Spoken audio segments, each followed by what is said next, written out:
The groom should have been celebrating his happiest day.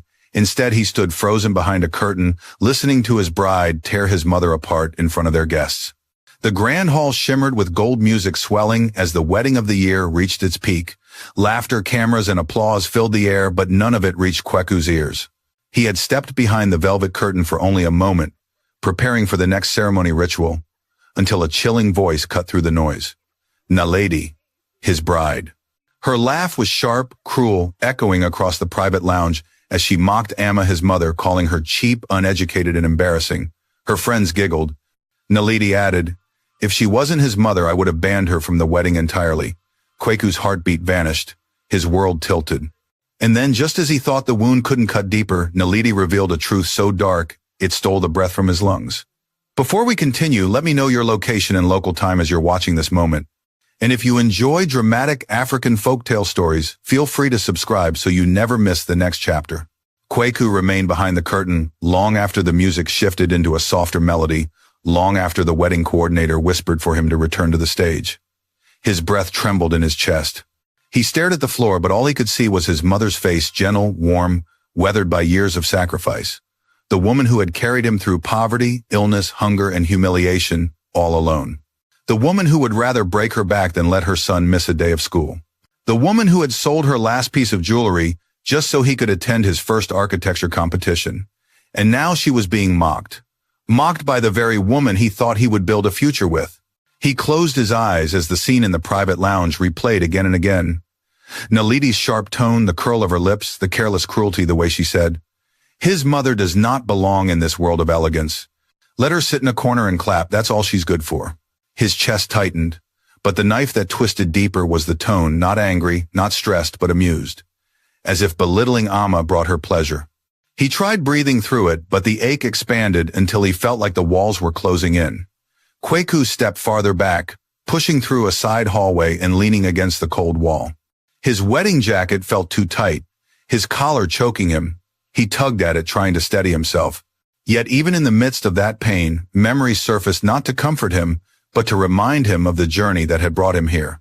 He saw himself at 10 years old, barefoot on the red soil, running behind Amma as she walked home from the market with a heavy basin on her head. She always placed her hand gently on his back, guiding him forward, whispering, "One day, my son, you will walk into buildings you designed. Don't let this life make you small." He had believed her. He had worked, studied, endured sleepless nights, and when success finally came, he promised himself he would make her life gentle, peaceful, honorable. He had chosen Naledi because she seemed elegant, educated, refined, someone who could complement the life he had built. She had smiled sweetly the day she met Amma, though he remembered the subtle lift of her eyebrow when she noticed Amma's worn sandals and simple wrapper cloth. At the time, he brushed it off. Everyone reacted to class differences. He told himself she would adjust, that love would mold her into kindness. But love could not erase arrogance. Not this kind. A knock startled him. Kweku. It was the wedding coordinator Tilo peeking into the hallway. "The guests are waiting for the unity ceremony." "Are you ready?" He forced his expression to neutral. "I'll be out in a moment." Tilo hesitated, sensing something wrong, but choosing not to pry. "I'll signal the band to stall for another minute." The door closed. Silence swallowed him again. Kweku exhaled shakily, rubbing his hands together. He needed to think, to process, to decide. But how could he? How could a man make a rational decision when the foundation of his trust had just been shattered? He had imagined a future, a wife who respected his mother, a home built on love, a partnership shaped by mutual understanding. He had imagined children who would run to Amma's lap listening to her folk tales beneath the mango tree. He had pictured harmony, and now all he saw was disrespect, mockery, intentional humiliation. The sound of guests laughing drifted faintly from the main hall, unaware of the storm brewing behind the scenes. He pressed his palm against his forehead, fighting the sting in his eyes. He thought wedding stress would be the worst problem today. He thought minor class clashes would be manageable. But to insult Amma publicly, shamelessly, joyfully, was a wound he wasn't sure he could forgive. He pushed off the wall, inhaling deeply, as he walked slowly down the hallway. Maybe he needed to confront Naledi before taking another step in this ceremony. Maybe she would explain. Maybe she had said those things out of frustration. But he already knew the truth. Frustration never makes people reveal what isn't already in their hearts. As he approached the private lounge, the muffled voices inside grew louder. Tobogo's voice was the first he recognized. Girl, you're bold. Talking like that about his mother on the wedding day. You're not scared he'll find out, Melody snorted. He won't. Kweku worships the ground I walk on. He'd never believe anyone over me, certainly not his dusty, outdated mother. His heartbeat thudded painfully against his ribs. Tobogo giggled. But what if she confronts you someday? Naledi replied casually. She won't. People like her don't confront women like me. She should be grateful I'm marrying her son. He's stepping into my world, not the other way around. Every word was a slap. Kweku's fingers curled into fists. How long had she thought this way?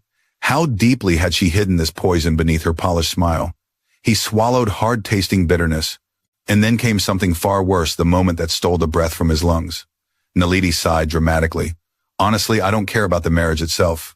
The financial ties between our families are what matter. After this wedding, I'll have everything I need. Love is optional, Tobogo gasped. You mean you don't even like him? A cold laugh. Like him, please. He's a means to an end. A well-educated stepping stone. The air left Kweku's chest in a painful rush. He staggered back, hand gripping the wall to steady himself. Naledi continued, unaware her words were slicing through the veil of her carefully crafted facade. Do you think I'd marry a man with such a mother if it weren't for the business partnership? I have dreams, real dreams, and Kweku is my shortcut. After the wedding, everything will fall into place. His vision blurred. He could no longer move. His fiancée, the woman he had believed in, trusted, defended, had just revealed that their marriage was nothing more than a strategic acquisition, a transaction. And worst of all, her deepest contempt was not for him, but for Amma, his mother. The door to the lounge suddenly jerked open as two bridesmaids stepped out laughing. They nearly collided with him. One gasped softly. Oh, Kweku, we didn't see you. He stepped back before she could finish, slipping into a shadowed corner. They hurried past, still unaware of the emotional wreckage burning behind his eyes. Kweku straightened slowly, his expression turning still cold, unreadable. He had heard enough. He turned away from the lounge and walked down the opposite corridor, each step heavy but steady. His mind raced with conflicting instincts, heartbreak, anger, disbelief, sorrow. But beneath all of it, a single rising clarity began forming like a blade, sharpening in silence. He would not allow anyone to dishonor his mother. Not today, not ever. And certainly not in the name of marriage. Kweku walked deeper into the hallway, his steps soundless against the polished floor, his thoughts louder than any music echoing from the wedding hall. The weight in his chest felt crushing. Every memory of Naledi's sweetness now tasted like poison. Every tender moment they'd shared felt rehearsed, artificial, contaminated. He reached an empty storage room at the end of the corridor and slipped inside, letting the dimness swallow him. He closed the door and leaned his head back against it, fighting the tremor in his hands. How had he not seen this sooner? How had he missed the signs, the glances, the impatience, the way Naledi always tried to diminish Amma's presence? There had been warnings, subtle but persistent. Yet he had convinced himself Naledi simply came from a different world, one he could help her soften into. He thought love could teach her humility, the way hardship had taught him resilience. But now the truth was clear. She had never wanted humility. She wanted control. She wanted status. She wanted him as a tool. His breathing came slower now, but heavier. This was not simply a matter of pride. It was a matter of identity, of loyalty, of honoring the woman who had sacrificed everything so he could stand proudly in the world. He remembered sitting beside Amma in their tiny one-room home, rain leaking through the roof, soaking her shoulders, as she shielded him with the only blanket they had. He remembered the night she went to bed hungry so he could eat. He remembered how she smiled through her fatigue, whispering, "My son, you must build a life so full of goodness that no one can look down on you." And yet, someone had looked down on him. Not because he lacked goodness, but because she lacked a soul. He ran a hand over his face, trying to steady the turmoil inside. He needed clarity. He needed to confront something deeper, not just Naledi's betrayal, but his own blindness. A soft knock interrupted the silence. "Kweku, are you in here?" It was Amma's voice, gentle, warm, slightly trembling with worry. He swallowed, straightened, and opened the door. Amma stood there in the hallway, wearing the dress she had sewn herself. It was simple but elegant, patterned with golden thread, reflecting her heritage and dignity. Her eyes widened when she saw him. "My son," she murmured, reaching for his arm. "I've been looking everywhere." "Are you well? You look pale." He didn't trust his voice, so he nodded. Amma studied his face, her concern deepening. Did something happen? He shook his head quickly, too quickly. Amma noticed, of course. Kweku, she said softly, I may not be educated like those guests in there, but I know my child's heart. Something is hurting you. His throat tightened.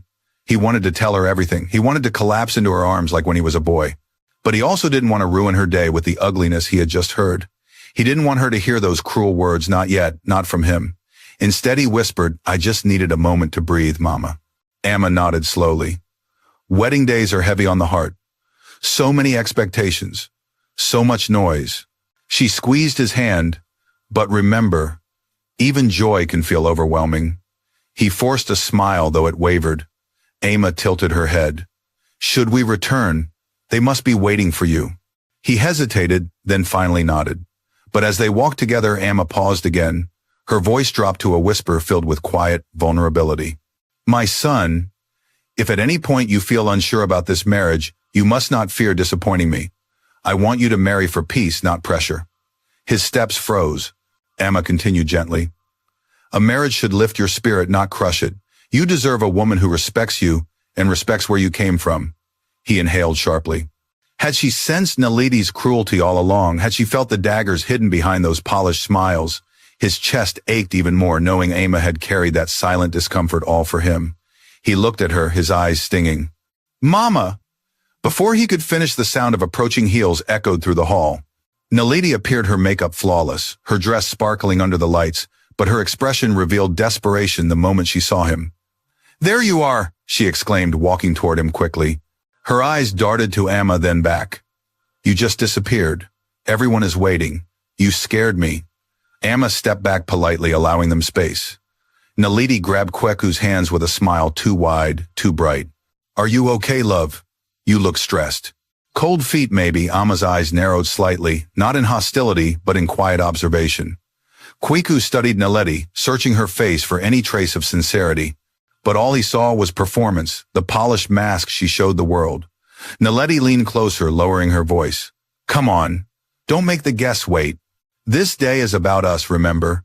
Amma gave Kweku a soft nod, then began walking ahead toward the hall. The moment she disappeared around the corner, Naledi's smile vanished. She tightened her grip on Kweku's hands. You cannot leave like that again, she hissed under her breath. Do you understand? People were asking questions. My father was irritated. This wedding must go perfectly. Kweku stared at her, his voice calm but ice cold. Perfect for whom? Naledi blinked, her composure flickering. For everyone. For us. For your family, he asked. For your image, Naledi stiffened. I don't know what you're implying. His gaze didn't waver. Naledi, he said softly, tell me something. Are you marrying me because you love me? Naledi froze for a split second, too small for most people to notice, but large enough for a man who had just heard her confess the truth behind the curtain. Then she forced a laugh. Of course I love you. Why would you ask something so strange today? He didn't respond, and silence thickened between them. Naledi's eyes sharpened. Did someone say something to you? He looked at her carefully. Should they have? Her mouth parted just slightly, the beginning of panic. He stepped closer, lowering his tone.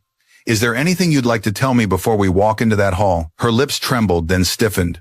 I think you are overthinking because of nerves. Kweku nodded slowly. Perhaps. But inside him the truth settled like stone. She would not confess. She would not apologize.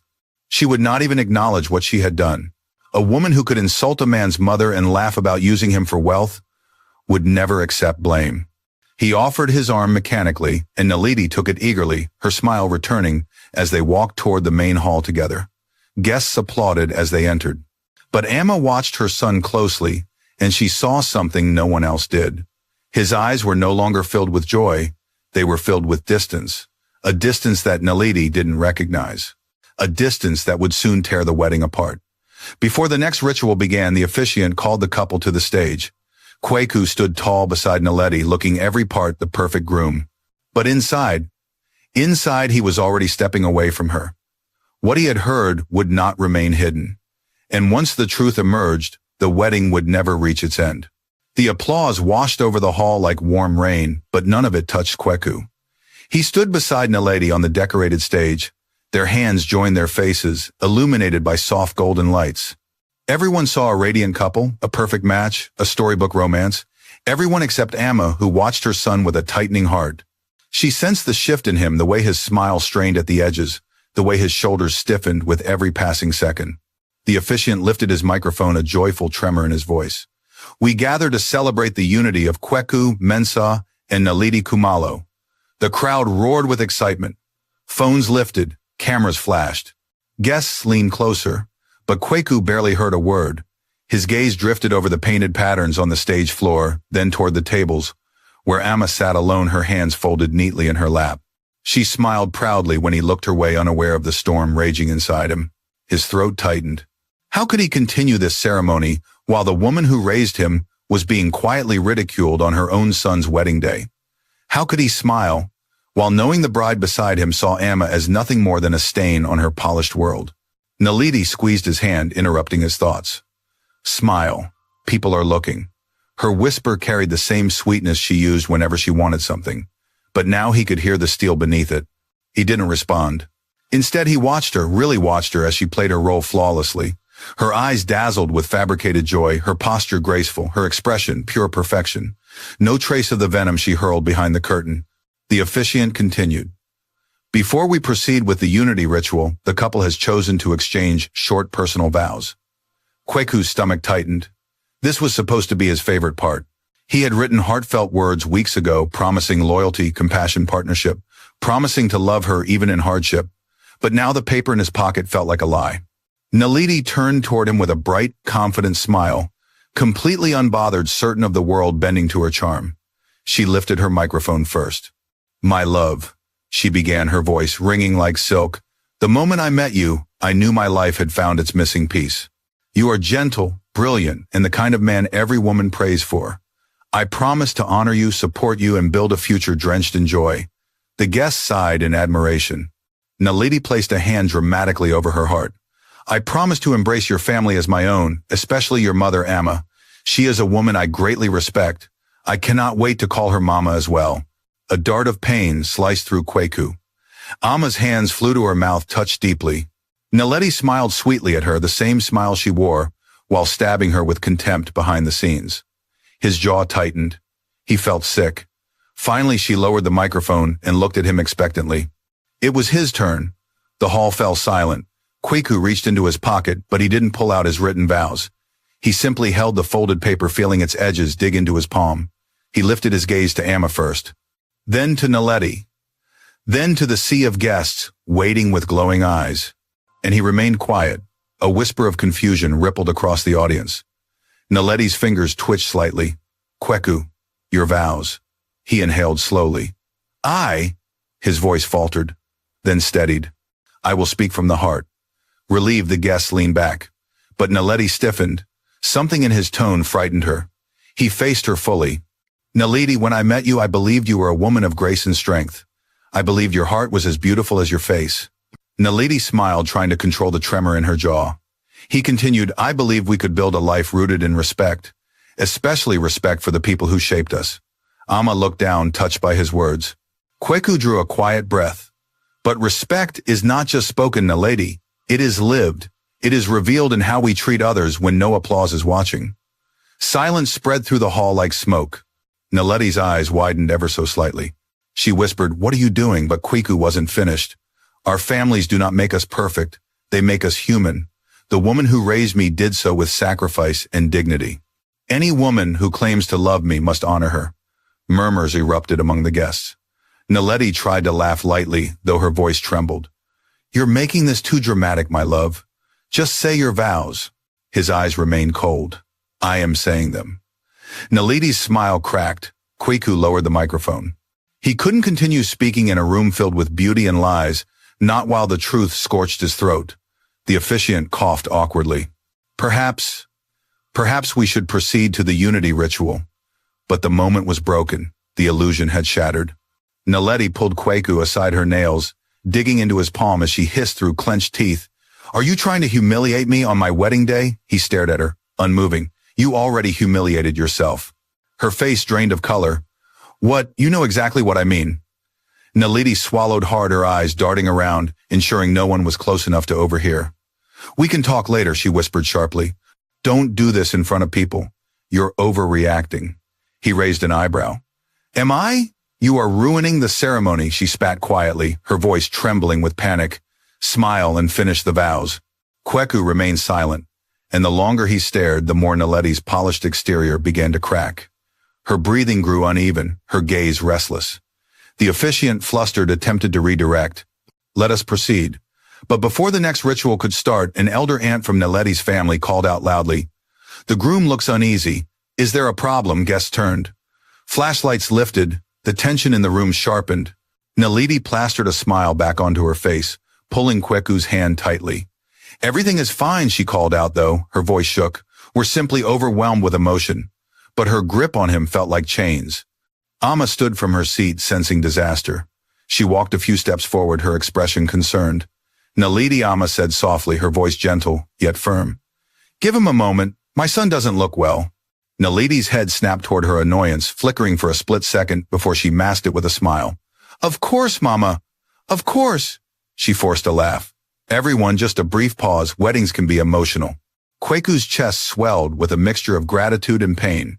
Even now, Amma defended him, tried to ease the situation, unaware she was the center of the wound, poisoning everything. Naledi leaned close to him again.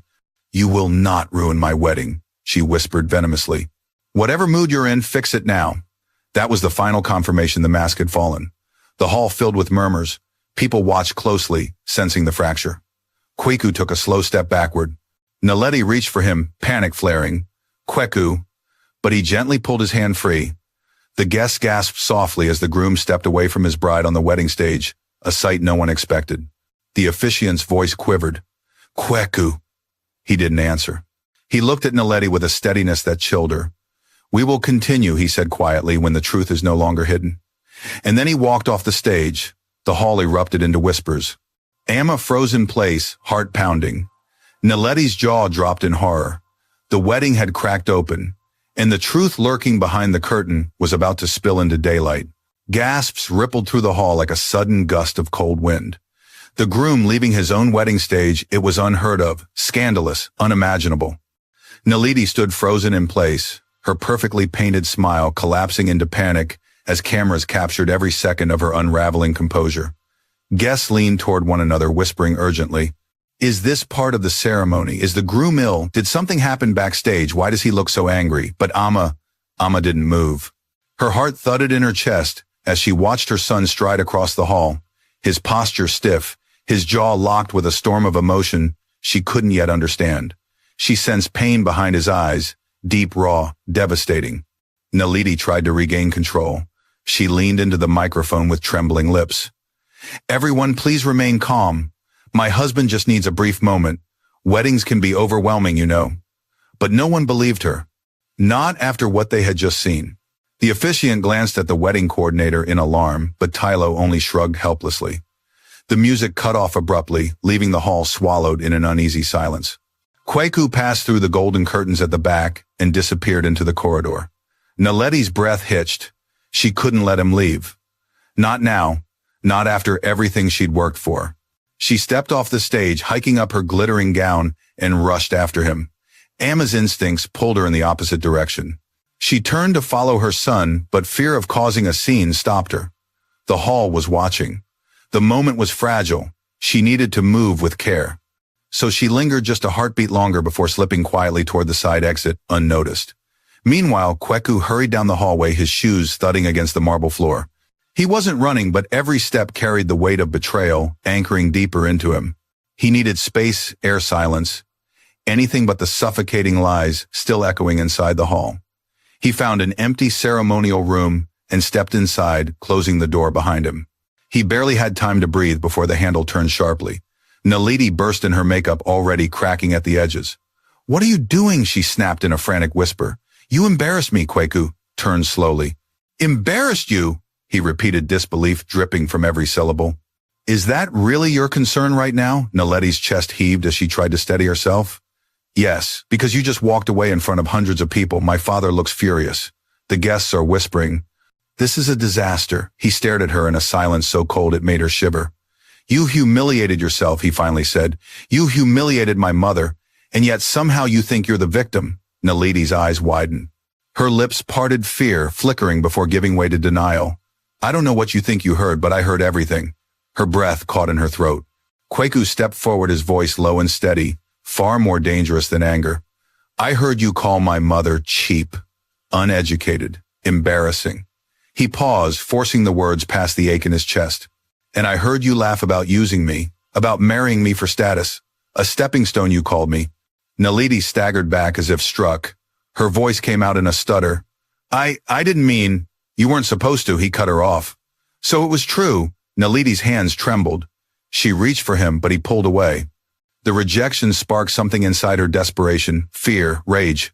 Kwaku, listen to me, she pleaded. You don't understand. I was stressed. The wedding pressure. Don't lie. His voice sharpened. You weren't stressed. You were comfortable. Laughing, confident, cruel. Tears welled in her eyes. I only said those things because I was upset about her dress. Your mother could have chosen something more appropriate. My family has expectations. Kweku's jaw clenched. My mother's existence should never be something you feel entitled to polish. Naledi's tears spilled over, streaking her foundation. You can't leave me. Not now. You can't ruin this wedding. You ruined it, he replied. You can't walk away, she hissed, panic consuming her voice. Don't you understand what's at stake? This union is important. Our families, he echoed. Or your ambitions, her lips trembled. Both. His shoulders sagged with sorrow. This was the truth she had been hiding behind her perfect smile. She didn't want a husband, she wanted a ladder. Kwaku, she whispered urgently, stepping closer. You can't leave me. I won't survive the humiliation. My father will kill me. The press will shred me. Please, please, just go back out there and act normal. He looked at her, really looked, and all he saw was manipulation tight enough to strangle. Act normal, he said quietly. Pretend we are something we're not. Yes, she whispered, shaking. Just until everything settles. After the ceremony, we can talk privately, but right now you must go back. A beat of silence. Then Kwaku said the words that shattered her. There is no ceremony. Naledi's mouth fell open. What? No. No, this wedding cannot continue, he said firmly. Naledi lunged forward, grabbing his jacket with trembling hands. Kwaku, don't do this. Please think of my reputation. Think of yours. He met her gaze with calm brutality. I'm thinking of my mother, and she deserves better than a daughter-in-law who despises her. Naledi's knees nearly buckled. At that moment, the door creaked open again. Amma stood there. Her eyes glistened with pain, not from her son's words, but from realizing she had walked in on a moment she wasn't meant to hear. Naledi gasped, stumbling backward. Mama, Amma, it's not what you think. I respect you. Amma's gentle voice silenced her. Naledi, do not lie again. Naledi's face crumpled. Amma stepped toward her slowly, with dignity woven into every step. I may not belong to your world of status. I may not shine like your diamonds, but I know who I am. Her voice trembled, but she held her head high. And I know what my son deserves. Naledi sobbed. Please let the wedding continue. I'll apologize. Amma shook her head sadly. Respect is not something you offer only when caught. Naledi collapsed onto a chair, shaking violently. Please, you two are ruining my life. Amma placed a hand gently on her shoulder. No, child. You ruined your own blessing. The room fell silent. Kwaku exhaled shakily, stepping beside his mother. Mama, I can't marry her. Amma nodded weakly. I know. Naledi lifted her face, streaked with tears, rage rising beneath her desperation. You can't leave. You can't walk out there and tell everyone the wedding is off. Kwaku said nothing, but his silence answered everything. Outside guests murmured louder, unsure why the wedding had stalled. Inside the room, the truth lay exposed, raw, undeniable, irreversible. Kwaku reached for Amma's hand and squeezed it. Then he looked at Naledi for the last time. This ends here. Naledi let out a sound between a sob and a scream. And as Kwaku walked out of the room with his mother at his side, Naledi remained behind, shaking, broken and drowning, in the realization that everything she had schemed for had just crumbled into dust. The wedding was no longer a celebration. It had become a reckoning. The hum of confused whispers filled the hall as Kwaku stepped back through the golden curtains, Amma walking beside him, with steady but sorrowful grace. Every head turned, every phone lifted instinctively. The groom's face was calm, but too calm, like a man who had crossed a line he could never return from. The air grew tight as if the entire room sensed that something irreversible was about to unfold. The officiant straightened nervously. "Kweku, shall we resume?" Kweku didn't answer. Instead, he stepped down from the stage, helping Amma descend the stairs with a gentle hand under her elbow. Guests parted instinctively, forming a path for him. His silence carried authority, tension, and the weight of a decision many feared to speak into existence. Aunties whispered behind their fans. Elderly uncles shook their heads. Naledi's relatives exchanged horrified glances. The Kumalo patriarch, Naledi's father, rose slowly from his seat, anger stiffening his posture like a spine made of steel. "Kweku," he barked. "Where is my daughter? She will be out shortly," Kweku replied without looking at him. That single sentence sent panic across Mr. Kumalo's face. "Is there a problem?" he demanded. Amma touched her son's arm in warning, silently urging him not to ignite a public fight. But Kweku had no intention of fighting, not here, not in front of these people. The truth, however, was a flame no one would be able to extinguish once it touched air.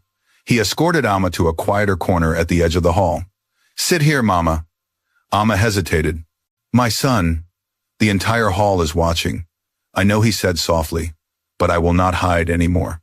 He turned toward the crowd, toward the hundreds of faces, staring at him with fear, curiosity, and dawning realization. Tilo, the wedding coordinator, rushed forward, panic all over his face. "Kweku, please, we need to get back on schedule. The media is here. The caterers, the performers, this is a major event." Kweku's expression remained unchanged. "The event is over," Tilo blinked. "What?" Before anyone could speak again, a piercing cry echoed from the back of the hall. Kweku Naledi appeared in the entrance, stumbling slightly as she approached, her gown shimmering like a fractured mirror under the lights. Her makeup was smudged, her eyes swollen with tears. The room gasped at the sight of her, a bride no longer radiant but unraveling. She hurried forward, her voice cracking. "Please, love, listen to me." The Kumalo family stood in shock as she rushed toward Kweku, grabbing onto his forearm with trembling hands. "Don't do this. I'm begging you. We can fix everything." Kweku gently pulled his arm free. "No, Naledi, you broke it." She collapsed at his feet, sobbing. Gasps rippled through the hall as the glamorous bride fell to her knees in front of the groom, her tears staining the floor. "Stand up," he said quietly. "Please." She shook her head violently. "Not until you forgive me. Not until you take back what you said. You can't end the wedding like this. You can't humiliate me." He closed his eyes. "This isn't about humiliation. It's about truth." She stared up at him with wild, desperate eyes. "Then say it privately. Don't destroy me in front of everyone." The Kumalo patriarch stormed toward them, veins bulging in his neck. "What nonsense is this?" he thundered. "Naledi, get up at once. You are embarrassing our family." Naledi flinched at her father's voice, but she didn't move. She clung onto the hem of Kweku's jacket. "Please, love, don't leave me." Kweku's voice carried across the hall. "Naledi, respect is not a performance for others. It is who you are when no one is watching." A murmur swept through the guests. Naledi shook her head furiously. "I apologize. You apologize because you were caught," he replied. "Not because you understood." The crowd fell silent. "Caught," Mr. Kumalo's voice thundered again. "Caught doing what?" Kweku looked at him directly. "Mocking my mother, calling her cheap, uneducated, and unworthy of being seen, and boasting about marrying me only for status." A unified gasp rose from the crowd. Naledi covered her mouth with her shaking hands. "No, don't say it, please." Mr. Kumalo's fury cracked. Mrs. Kumalo whispered, "Oh my goodness," while guests exchanged horrified glances. Kweku continued, his voice steady. "I heard it all. Behind the curtain." Naledi screamed softly, shaking uncontrollably. "I wasn't thinking clearly. I didn't mean it." Mr. Kumalo's face darkened with shame. His voice dropped dangerously low. "Naledi, tell me this is a lie." Naledi sobbed. I didn't mean it. I just said it out of stress. Weddings are overwhelming." Her father raised a hand sharply. "Enough." The hall went still. He turned to Kweku with stiff politeness. "We can discuss this privately. There is nothing to discuss," Kweku replied, unmoving. "I will not tie my life to someone who dishonors my mother." Amma stood then, her hands trembling as she approached them. "Please, let me say something." The hall fell silent again. Amma faced Naledi gently. "Child," she said softly, "I forgave you the moment I heard your words, because bitterness hurts only the person who carries it, but forgiveness is not a door back into my son's life." It is only the release of pain, Naledi cried harder. Mama, Ama, please. Ama shook her head. My son deserves love rooted in truth. You deserve a chance to grow, but the two cannot walk together today. Naledi broke down completely, her body shaking. Please, I'm begging, don't leave me. Don't destroy everything. But Kweku's heart had already made its final decision. He knelt down not to comfort her, but to meet her eyes one last time. Naledi, he said softly, I don't hate you. I don't want to see you suffer. But I cannot build a life with deception at its foundation. My mother is not disposable, and neither am I. Naledi's hand reached for him, but he gently moved away. No, he whispered, this ends here. Then he stood. The hall trembled with shock as he walked toward the exit, Ama following closely behind him. The golden decor, the music, the crowd, everything blurred around him. Naledi screamed Kweku, her voice cracked with agony. Don't walk away from me. But he didn't turn back. Not even once. As the doors swung open, sunlight poured in, flooding the entrance with blinding brilliance. Kweku stepped into it, leaving behind the glitter, the lies, and the bride, whose ambition had cost her everything. Ama reached for his hand. He took it. Together they walked out. Behind them, the wedding hall buzzed with chaos voices, rising arguments breaking out, Naledi collapsing in her mother's arms, and the Kumalo patriarch yelling orders to suppress the spreading scandal. But none of it touched Kweku anymore. He had chosen truth. He had chosen dignity. He had chosen his mother. And the wedding that was meant to unite two families had instead revealed everything broken beneath the surface. The sunlight outside the grand hall struck Kweku's eyes, but compared to the blinding intensity of the chaos, he had walked away from the brightness, felt strangely calming. The air was cool, sweeping across his face like a balm to soothe the burning inside his chest. Ama walked beside him, but he could feel the heaviness in her steps, her heart carrying both the relief that her son had chosen truth and the sorrow of what it cost him. They reached the courtyard fountain, its gentle splashing, a stark contrast to the storm unraveling behind the gilded doors. Ama placed a trembling hand on his arm. My son, she whispered, you did what was right. But, are you truly ready for what comes after this? Kweku closed his eyes briefly, letting the questions settle into the air between them. The consequences were enormous. The media would erupt. The business partnership between the families would collapse. His reputation would be scrutinized. And Naledi would likely spiral, her rage and heartbreak echoing far beyond this day. But he knew his answer. Yes, Mama, he said softly. I will face it. Ama nodded slowly, but worry still shadowed her eyes. You are strong, Kweku, but even the strongest hearts bleed when slashed by betrayal. He inhaled deeply. I would rather bleed today than live a lifetime of poison. A small, sad smile curved Ama's lips. She gently cupped his face with both hands.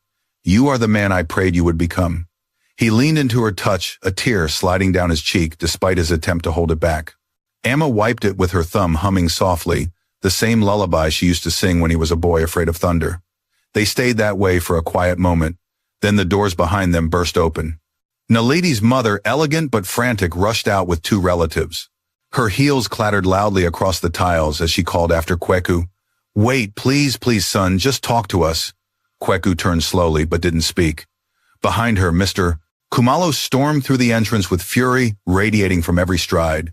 His voice boomed across the courtyard. You will not walk away from this wedding. Ama stepped instinctively in front of her son, standing protectively like a lioness shielding her cub. Mr. Kumalo, she said firmly but respectfully, this wedding is over. He pointed a trembling finger at her. Stay out of this.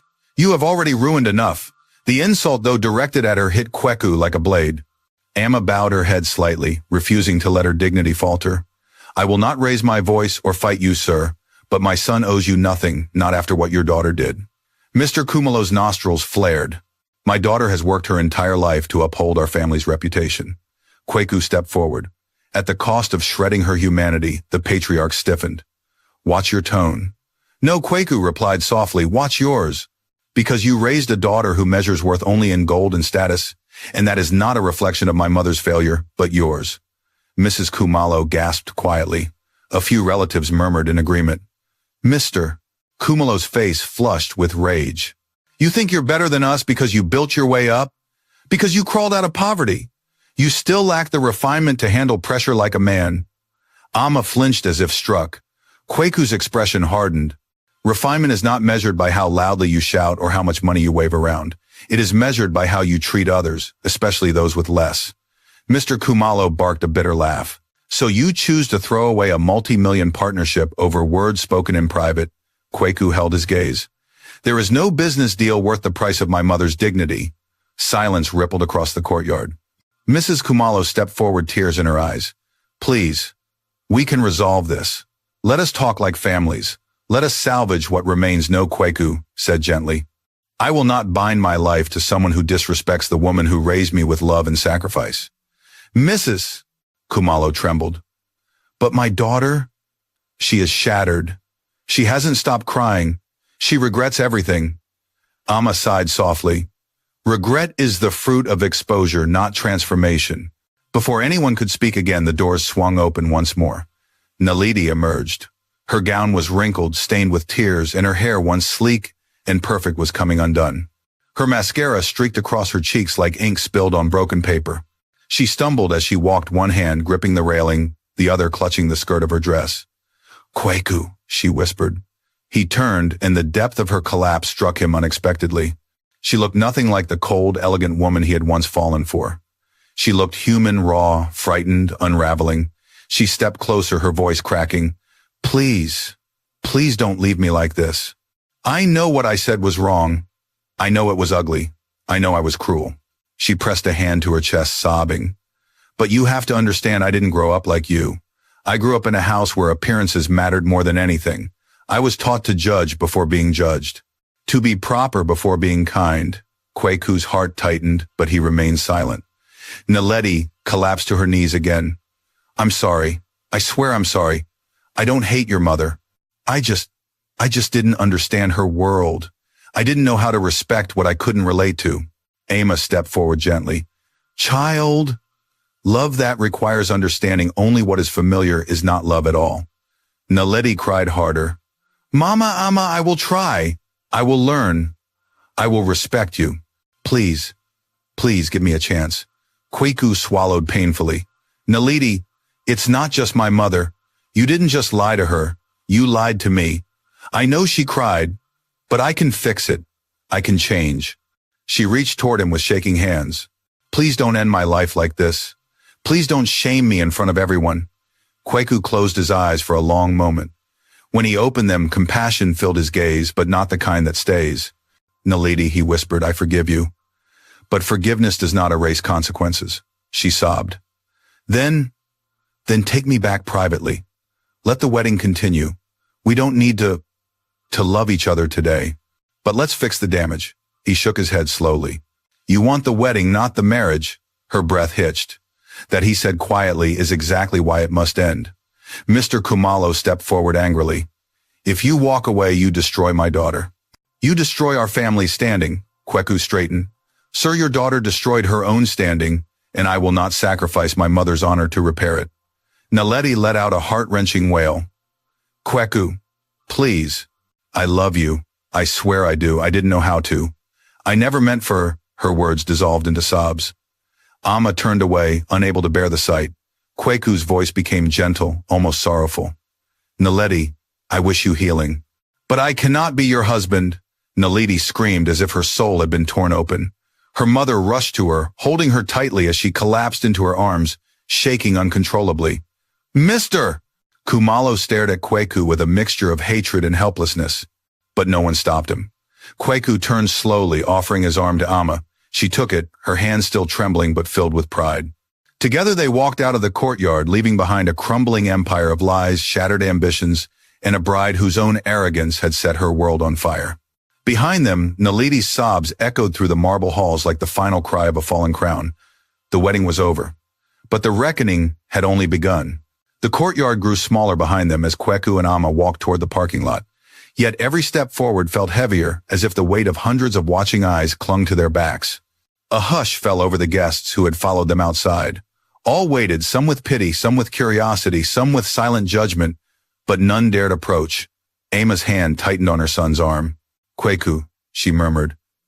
Are you sure you want to leave like this? He nodded, though his heart throbbed painfully. If I stay, Mama, they will try to twist my resolve. To make me doubt what I know is true. Amma exhaled softly, her gaze full of sadness. The path of dignity is often walked alone, my son. He squeezed her hand. I'm not alone. I have you. Her lips trembled. Always. They reached the car, a simple black sedan compared to the luxury vehicles scattered across the lot. Amma turned toward the building one last time. The golden doors were still open, and the commotion inside spilled out in muffled chaos, voices, arguing chairs, scraping orders being shouted. Then abruptly, a single anguished cry pierced the air. Not Naledi's, Mr. Kumalo's. Kweku paused, shoulders stiffening. Even Amma looked startled at the sound. It was not the cry of a man furious about a lost business deal.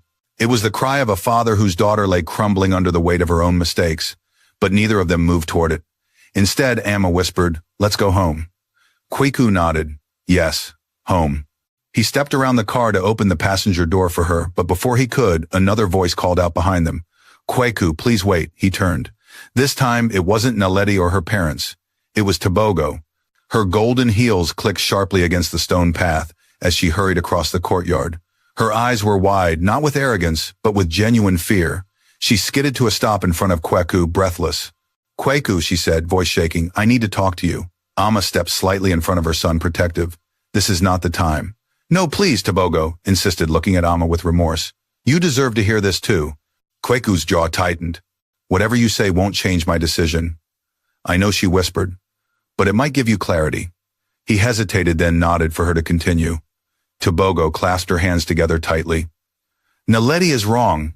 She hurt you. She hurt your mother. And what she said behind the curtain, it was awful. There's no excuse. Tears filled her eyes. But there's something you don't know. Kweku frowned. What is it? Tobogo inhaled shakily. She didn't plan to marry you for money. Not at first. Amma stiffened. Tobogo continued. When she met you, she did like you. She did admire you. She wasn't pretending then. But Naledi has always lived in a world where perfection is demanded.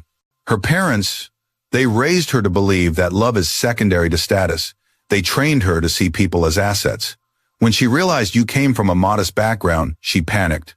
Kweku's chest tightened, but he said nothing. She hid it under arrogance because she didn't know how to reconcile loving a man whose life didn't match the world she was raised in. Tobogo's voice softened, and because she wanted so badly to impress her parents. Amma's eyes darkened with quiet understanding. So she built a cage around herself, she said softly, and lost her way inside it. Tobogo nodded. Yes. Kweku swallowed hard. That doesn't excuse her cruelty. No, Tobogo agreed quickly. No, it doesn't. But she truly didn't want to hurt your mother. She was jealous, insecure, afraid that Amma's bond with you would reveal her own lack of warmth. Amma blinked. Insecure? Of me? Yes, Tobogo said softly. She grew up with nannies, tutors, strict rules. She never had what you and Kweku share. It threatened her. Amma's expression softened with a mixture of sorrow and empathy. But Kweku remained rigid. She still meant every word she said, he murmured. Tobogo paused. Some of it, but not all. She wiped her eyes. And the part about marrying you for status, she only said that because I pushed her. I kept telling her she needed to secure her future. I reminded her of what her parents expected. Her voice cracked. I led her down the wrong path. Amma placed a gentle hand on Tobogo's arm. Child, you are not responsible for another woman's heart. Tobogo sobbed. But I contributed, and I'm sorry. I needed you to know Naledi has flaws, but she also has wounds. Wounds she never learned how to heal. Kweku's face softened for the first time. Not with forgiveness, but with understanding. I appreciate your honesty, he said quietly, but the damage is done. Tobogo nodded, wiping her tears.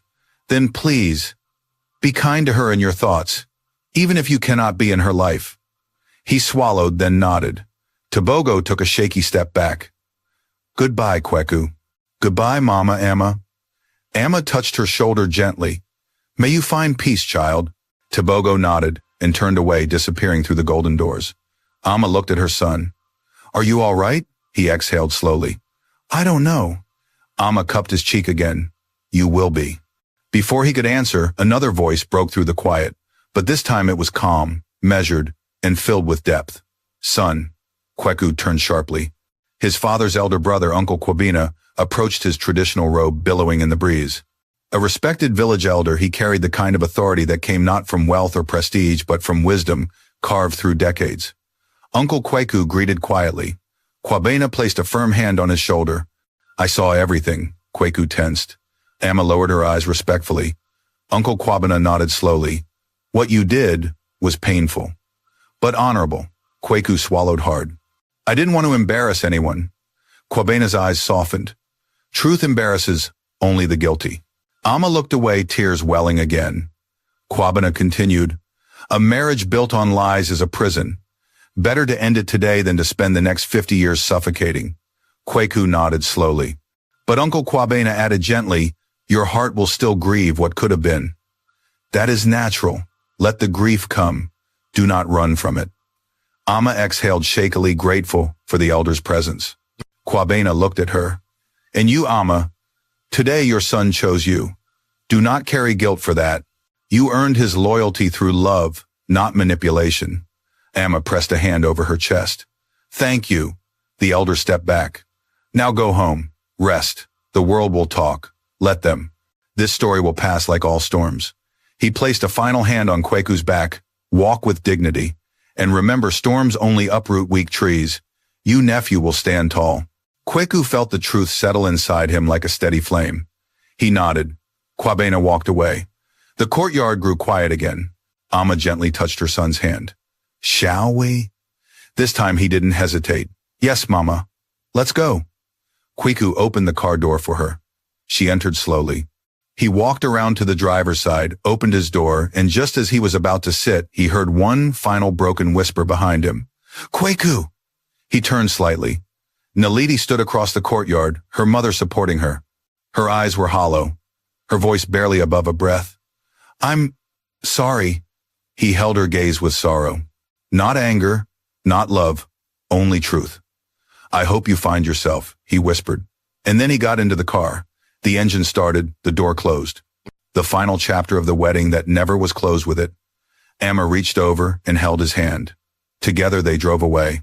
Behind them the Hall of Gold stood silent, its beauty unable to hide the ruins left by pride, ambition, and a heart that discovered too late what love was truly worth. The road stretched long and quiet as Kweku drove the city slowly peeling away behind them. Amma sat beside him, her hands folded neatly in her lap, though her fingers trembled with every soft inhale. Neither spoke at first. Silence hung between them, not empty, but thick, with everything that had just shattered. Kweku kept his eyes on the road, but his mind replayed the day like a cruel montage. The golden hall, Naledi's radiant smile, the vows left unspoken, the insults behind the curtain, and the moment he turned away, the moment he ended everything. He had imagined this day since he was a teenager, arriving at his wedding with pride, seeing his mother smile brighter than the sun, feeling love woven into every moment. Instead, it had become a battlefield of betrayal, shame, and heartbreak. Amma finally spoke, her voice gentle but steady. "My son, you do not need to speak yet. I am here. That is enough." He swallowed hard, jaw tightening. "Mama, did I do the right thing?" Amma turned to him slowly. "Yes. But there is no but when dignity is on the line," she said softly. "You protected your heart, and you protected mine." He blinked fast, tears burning. "I didn't want to hurt her." Amma sighed. Pain is sometimes the cost of correcting a wrong path. They drove for a few more minutes, passing the edge of the city until small homes, open fields, and quiet streets replaced the towering buildings. Their modest neighborhood appeared ahead, familiar, comforting, unpretentious. As they approached the little house Amma had lived in for decades, Kweku slowed the car. The home was humble but warm, with woven mats hanging out to dry and flowers. Amma grew with loving hands. The contrast between this place and the glittering wedding hall was jarring, almost unreal. But Kweku felt his lungs expand more fully the closer he came to it. The car rolled to a gentle stop. Before he could open his door, Amma rested a hand on his arm again. "My son, do not carry today as your shame. It is not yours to carry." He nodded, though doubt still clouded his eyes. They stepped out of the car. The late afternoon sun cast a gentle glow over the yard. A few neighbors watering their plants paused, staring wide-eyed. News from the wedding had already begun to ripple through the city. It wouldn't take long before it reached this street. Amma gave them a polite nod before walking toward the front door. Inside, the air smelled of ground ginger lavender and the fabric softener she used on her hand-stitched curtains. It was small, but everything in it held meaning, memories of a life lived with sacrifice and love. Kweku sank onto the old woven couch. Amma sat opposite him, her hands clasped tightly. Finally, he let the words spill. "Mama!" I keep hearing her voice. The way she spoke about you, about me, it's like needles in my chest. Amma's expression softened with profound sadness. Cruel words linger long, my son, but they do not define us. Kweku leaned forward, elbows on his knees. I trusted her. I believed in her. How could I have been so blind? Amma inhaled deeply. Love can blind even the wisest hearts. You saw what you hoped she could be, not what she truly was. He looked up at her, eyes raw. Do you think she meant everything she said? Amma paused thoughtfully. I believe she meant enough of it. Enough to harm, enough to destroy trust. Kweku nodded slowly, but she continued softly. I also believe she is a child of a broken mold. Raised to value things that do not matter. Taught to see the world through the eyes of pride instead of compassion. The fault is hers, yes, but also the fault of the world that shaped her. He sat quietly, considering her words. Amma stood and crossed the room, placing a gentle hand on the top of his head, just like she did when he was younger. Do not harden your heart because of today, she whispered. A soft heart is not a weak heart. Yours is the heart that has built everything you are. Kweku closed his eyes, letting the comfort sink in. Then, unexpectedly, a loud knock thundered against the door. Amma startled. Who could that be? Kweku stood slowly, instinctively protective now. He approached the door and opened it just enough to see outside. There, standing on the porch, was a group of faces he did not expect to see. Mr. Kumalo, Mrs. Kumalo, two of Naledi's aunts, and behind them, Naledi herself. Her eyes were swollen. Her dress had been changed into a simple wrap, but she still looked painfully out of place on their humble porch. Fragile, wounded, haunted. Amma's breath hitched behind Kweku. Mr. Kumalo stepped forward stiffly. Kweku, may we come in? Kweku stared at him, voice steady. Why are you here? Mr. Kumalo swallowed hard. His booming authority was gone, replaced by something tight and unfamiliar. Shame, we came as a family, he said haltingly. To apologize? Kweku's eyebrows lifted imperceptibly. Amma stepped next to him, giving him silent support. Mrs. Kumalo wrung her hands nervously. What happened today? It should never have happened. Our daughter, we failed her. We raised her with pressure instead of guidance, with expectations instead of love. Mr. Kumalo grimaced deeply. She is the result of our failures. Naledi stepped forward, tears spilling again. Kweku, please hear me. He didn't answer. She continued anyway, her voice breaking. I know you may never forgive me. I know I may have destroyed everything, but I needed to say this in front of my family so they hear it too. Her father's jaw tightened, but he remained silent. Naledi took a breath so shaky it trembled down her whole body. I was wrong. Everything I said, everything I did, it came from fear, insecurity, and pride twisted together. I didn't understand how to cherish something real because I never grew up with real love. I grew up performing it. Mrs. Kumalo cried softly. Naledi pressed her palm to her chest.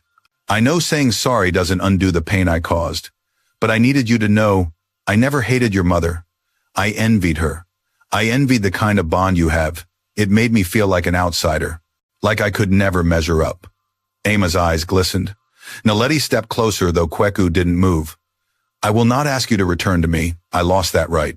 I only ask, let me walk away with a clean heart. Let me learn from this. Let me grow. Silence settled over the porch. A sharp, aching silence. Kweku finally spoke, his voice low. Naledi, I accept your apology. She gasped softly, covering her mouth. But he continued with firmness, accepting, it does not mean we can continue together. A sob escaped her throat. He looked at her with sadness, not anger. You need to heal, and I need peace. Our paths cannot be tied after today. Naledi crumbled gently into her mother's arms. Mr. Kumalo closed his eyes, nodding once with resignation. We understand, Mrs. Kumalo whispered through tears. Thank you for giving her dignity even in rejection. The family bowed their heads respectfully. Amma stepped forward. May your home heal, she said kindly, and may your daughter grow from this pain. The Kumalo family turned to leave. Naledi looked back once, her eyes meeting Kweku's with a quiet, broken acceptance. Then they walked away. When the gate closed behind them, the porch fell silent. Amma touched her son's arm. Now, she whispered, you can begin again. Kweku exhaled deeply, as if releasing the last remnants of a heavy storm. Yes, he said softly. Now I can. And for the first time that day, a fragile, genuine peace settled over him, like dawn breaking through the darkest night. Night settled over the neighborhood like a soft blanket as the Kumalo family's car disappeared down the road. The porch grew quiet, illuminated only by the warm amber glow spilling from the house. Amma gently guided Kweku back inside, closing the door behind them. The hollow thud echoed through the small living room, marking the end of a chapter neither of them had imagined would fracture so violently. Amma exhaled slowly, her shoulders sagging with exhaustion. Sit, my son. Today has drained your spirit. Kweku nodded silently and lowered himself onto the couch. The woven fabric felt familiar under his palms, grounding him more deeply than the marble floors of any grand hall ever could. Amma disappeared briefly into the kitchen and returned with a cup of hot ginger tea, an unspoken remedy she had used throughout his childhood whenever he faced heartache or fear. He took the cup with both hands, inhaling the steam. Thank you, Mama. Amma sat beside him, not too close, giving him space to breathe. Tell me what sits on your heart now. He stared at the swirling tea. I don't even know how to begin. Then begin wherever it hurts. He let out a strained laugh. That could be anywhere. Amma nodded knowingly. Then start with the deepest wound. Kweku took a long sip, gathering the courage to peel back the thoughts crowding his mind. I keep wondering, what if I had given her more time? What if I had handled things privately? What if Amma raised a gentle hand? No, do not torture yourself with what-ifs. They are ghosts with no wisdom. He swallowed. I feel guilty. Amma's brows lifted. For what? For ending everything so publicly. For breaking her down. For hurting a woman who, he paused, struggling with the next words, who is also a product of a harsh upbringing. Amma's gaze softened. Compassion does not mean you must chain your future to someone who cannot walk with you in respect. Kweku nodded. I know, but the image of her collapsing, crying, begging, it keeps playing in my mind. I never wanted to see someone in that much pain because of me. Amma placed her hand over his. Her pain comes from her actions, not your choices. He closed his eyes. I just wanted today to be beautiful. Amma leaned back, looking around their small home, as if gathering the past into her hands. Let me tell you something, Kweku. When you were a baby, I dreamed of your wedding day. I dreamed of dancing until my bones ached, of seeing you stand beside a woman who cherished you. But dreams are not always promises. And sometimes God saves us from what looks like beauty, but is poison beneath. Kweku let her words sink into him. A strange mixture of grief and relief swelled in his chest. Amma continued in a quieter voice. There is a path for you, a woman meant for you who will not see me as a burden, but as a blessing. But today was not that day, and Naledi was not that woman. He looked at her with aching gratitude. Thank you, Mama. She nodded, wiping her eyes discreetly. Now rest. You have carried enough pain for one day. But rest did not come easily. Hours passed. The tea cooled. Amma eventually retreated to her room, leaving Kweku alone with his thoughts. He sat silently staring at the ceiling as the weight of the day settled deeper into his bones. Everything felt surreal. The golden hall, the echo of whispered insults, the vows left unspoken, the broken bride, the apology at his doorstep. It was a whirlwind of emotions that left him untethered, drifting between sorrow, disappointment, and the faintest glimmer of hope. He stood and walked outside into the cool night air. Crickets chirped softly. The moon hung low in full, casting silver light across the yard. He took in a deep breath, letting the serenity wash over him. His phone buzzed in his pocket. Reluctantly, he checked the screen. Hundreds of notifications, missed calls from friends, messages from coworkers, news alerts, social media tags, wedding guests, sending frantic texts, even reporters requesting a statement. His stomach twisted. He had not considered this part, the world's voice crashing in. He switched the phone off and slipped it back into his pocket. Tonight was not for anyone else. Tonight was for stillness. But stillness was cut short by the sharp sound of footsteps behind him. Kweku. He turned. Standing at the edge of the yard was Uncle Kwabena again. The elder had returned quietly, dressed this time in a dark shawl against the night air. His expression was serious but calm. Uncle Kweku approached. Why are you here? I came to walk with you, Kwabena said simply. The weight of a broken union is too heavy for one man to carry alone. A rush of emotion tightened Kweku's throat. I didn't expect anyone to come. Kwabena nodded. That is why I came. He gestured toward the quiet street.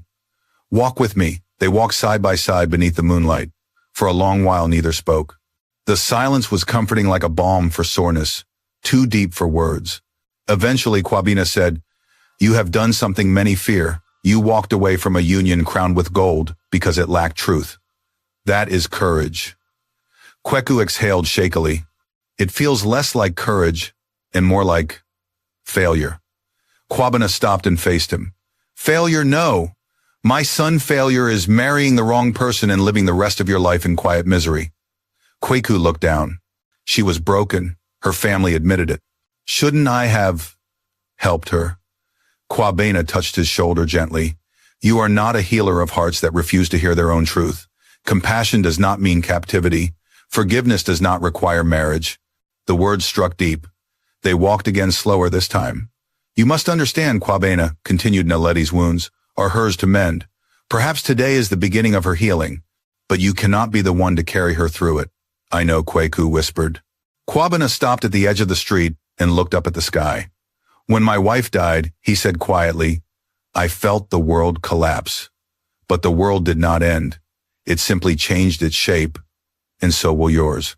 Kweku swallowed, listening carefully. Pain, Kwabena said, is the doorway through which new purpose enters. Today you walk through that doorway. Kweku looked up, into what Kwabena smiled gently, into a tomorrow that will not lie to you. A deep breath filled Kweku's lungs, one that felt fuller, steadier, cleaner. Go home now, the elder said. Your mother needs rest, and so do you. They parted ways. Inside the house, Amma was sitting on the couch again waiting. When he entered, she gave him a knowing smile. You will sleep tonight, my son, she whispered, because your heart told the truth today. He sat beside her, resting his head on her shoulder like he hadn't done since he was a boy. She stroked his hair gently, slow, rhythmic, soothing, and for the first time since walking out of that wedding hall, Kweku finally allowed himself to cry. Not from weakness, not from regret, but from the release of a burden he no longer had to carry. Amma held him until the tears quieted, humming her soft lullaby once more. The night wrapped around them gently and the house seemed to breathe with renewed peace. Tomorrow would bring questions, judgment, whispers, headlines, and consequences. But tonight Kweku slept clean of deception, and that was enough. Dawn seeped slowly into the sky, painting soft streaks of orange across the quiet neighborhood. Birds began their chatter, the world stretching awake after a long night. But inside Amma's small home, the air was still heavy, thick with the echo of yesterday's heartbreak. Kweku opened his eyes to the faint smell of fried plantains drifting from the kitchen. His body felt heavier than it ever had, like the weight of yesterday had settled into his bones overnight. But for the first time since the disastrous wedding, he felt something close to clarity. Not joy, not relief, but clarity. He sat up, rubbed his eyes, and stepped into the living room. Amma stood over the stove, stirring gently. She turned when she heard him. Good morning, my son, she greeted with a soft smile. You slept deeply. He nodded. I needed it. Amma placed a plate of food in front of him before sitting across the table. She watched him carefully. How is your heart this morning? He paused before answering. Bruised, he admitted, but not broken. Amma smiled proudly. A heart raised in truth does not break easily. They ate in quiet understanding. But halfway through the meal, Amma placed her fork down and said something unexpected. Kweku, you will need to face the world today. He froze slightly. I know. His phone, still switched off, sat on the table like a dormant storm. Amma continued. The relatives will talk. The neighbors will whisper. Your company will demand explanations. And the media, she sighed. They will chase drama. Kweku exhaled deeply, feeling pressure rise in his chest again. I'm not ready. No one is ready, Amma said gently. But readiness comes in the doing. He glanced toward the window where a few neighbors' silhouettes moved past the gate, lingering just long enough to signal they already knew the story. News traveled fast, especially about broken weddings. Before Amma could speak again, a soft knock came at the door. Kweku stiffened. Amma's brow furrowed with concern. Who could be here this early? Kweku stood cautiously and opened the door just enough to look out. Standing there were two of his closest friends, Biko and Mensa. Both wore worried expressions. Kweku, Biko said, stepping forward. We heard what happened. Kwaku let out a breath and opened the door fully. Come in. The two men entered, exchanging respectful greetings with Amma before sitting down. Mensah rubbed his hands together anxiously. Brother, things got wild. Half the guests were crying, the other half were recording. Social media. Kwaku tensed. I don't want to see it. You shouldn't, Mensah said quickly. Not yet. It's a mess. People have opinions, lots of them. Biko leaned forward, his voice calm. But we're not here about social media, we're here about you. Kwaku swallowed. I appreciate that. Biko placed a firm hand on his shoulder. You did the right thing. I wish everyone could see how much courage it took, but even if they don't, you must know it. Mensah nodded. Leaving that wedding was braver than staying. Most men would have swallowed the insult. Pretended everything was fine, lived in misery for decades. But you walked away, Biko finished. That's strength. Amma listened from the kitchen doorway, her eyes softening. Kwaku lowered his head. It still hurts. Biko nodded. Of course it does. Your dream died yesterday, so did hers. But death of a dream is not death of a man. They stayed with him for hours, talking, listening, reminding him of who he was beyond the shattered wedding. Before leaving, Mensah stood and said firmly, Take your time, brother. No rush. We've got your back. Kwaku nodded gratefully as they slipped out into the morning light. When the door closed, Amma approached him again. Good friends are rare blessings. He smiled faintly. I'm grateful. Amma hesitated for a moment, then said something she had held in her heart for years. Kwaku, I worry sometimes that you carry too much weight on your own. You try to be perfect. You try to fix everything. He looked at her with surprise. I'm not trying to be perfect. Oh, but you are, Amma interrupted softly. You try to honor me, to succeed, to behave well, to avoid conflict, to please everyone. Her eyes shimmered. But my son, even the strongest trees need rest. Even the tallest mountains break beneath too much pressure. He sat quietly, absorbing her words. You do not need to prove anything to me, Amma whispered. I already know the man you are. Emotion tightened his throat. Mama, I just wanted you to be proud. Amma smiled gently and cupped his cheek. I have always been proud. Tears pricked his eyes. He leaned into her touch like a child again. But just as Amma stepped away, another knock pounded at the door. This time louder, more urgent. Amma frowned. Who now? Kwaku braced himself and opened the door halfway. Standing on the porch was a stern-faced man in a crisp suit. Behind him stood another, and behind them was a camera crew. Kwaku Mensah, the lead reporter, asked, without waiting for permission to enter. Kwaku closed the door slightly, blocking the camera. I'm not giving interviews. Sir, the public wants clarity. The story is trending across the entire country. There are rumors, I don't care what people are saying, Kwaku cut in sharply. Amma stepped behind him, placing a hand on his back. Kwaku, the reporter leaned in. Did the wedding end because your mother disapproved? Did she sabotage it? Many viewers believe. Kwaku's eyes flashed with anger. Do not speak of my mother that way. The reporter blinked, startled. I didn't mean.